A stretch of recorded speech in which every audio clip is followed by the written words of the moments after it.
பெண்மை போற்றி பெருமை ஏற்றி பேரின்பம் என்பதே சுயமரியாதை தருவதே.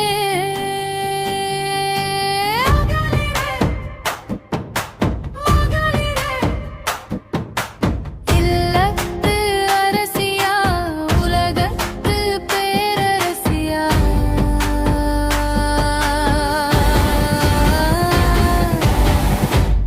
நீ தலை நிமிர்ந்தால் மற்ற தலைகள் உன்னை வணங்கும்.